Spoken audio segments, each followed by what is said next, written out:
Hello and welcome. On today's video, I'd like to talk about basic transportation.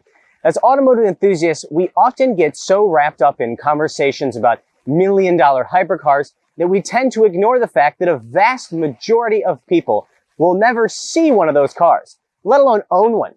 No, what people around the world need isn't cars with interiors made from the skin of extinct animals or engines with more horsepower than a cruise ship. They need honest, cheap transportation. Thankfully, the vehicle we'll be driving today is a textbook example of just that, the Rongwe i5. The i5 is perhaps the most basic of vehicle layouts, the compact sedan. While the compact sedan class is known for being the poster child for accessible, efficient transportation, it isn't really known for its avant-garde styling, and the i5 is no exception. I think the most accurate way I can describe the i5 exterior is to say that it is inoffensive. Would I be upset to walk out and see it in my driveway every day? No, but it also doesn't exactly excite the senses.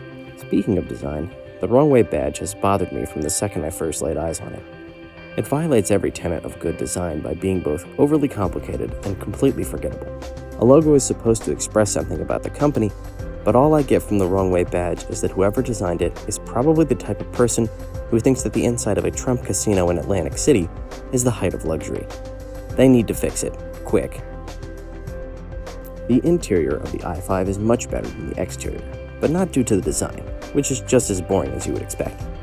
What I find remarkable is that despite the fact that this car looks quite compact from the outside, interior space is actually quite copious, including the backseat and the trunk. The seats are also very comfortable.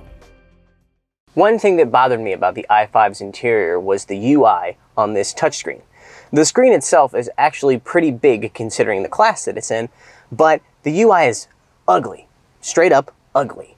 Having an ugly UI and a big screen is like saying, hey everybody, I've written a terrible novel, but I've put it inside of a really, really big book.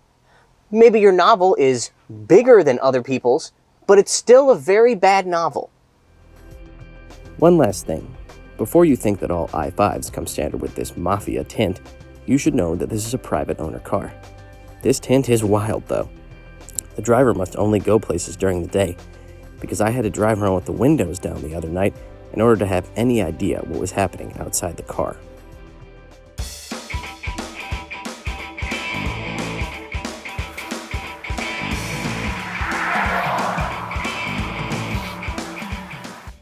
Higher trim models of the i5 come with a 1.5-liter turbocharged four-cylinder, putting 169 horsepower through a 7-speed DCT. But remember, today's video is all about basic transportation. Turbos and DCTs are too fancy for us. We're driving the naturally aspirated version of this 1.5-liter engine, which puts 120 horsepower through a CVT transmission. The result is that this may be one of the slowest cars I've ever driven, and my daily back in the States was a 98 Mazda pickup truck. I never thought I would say this, but my truck feels faster than this. 120 horsepower is a decent amount of power for a car this small, so I think the real culprit is the CVT transmission. The revs just build so slowly.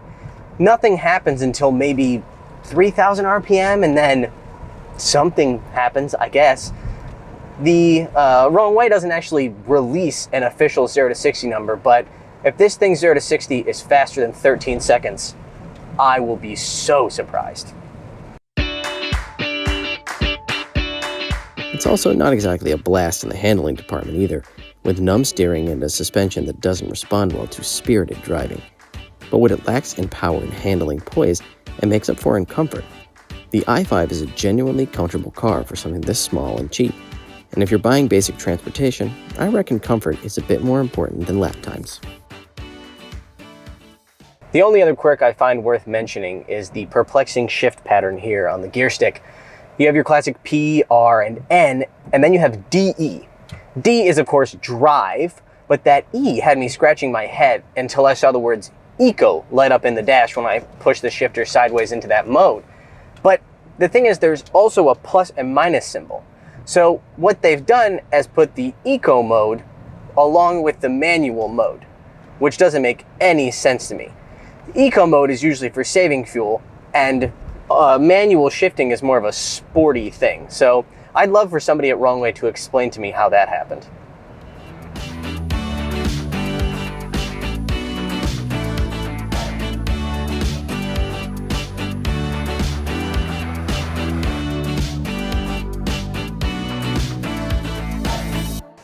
One of my goals as a car reviewer is to drive every option there is in the affordable compact sedan class.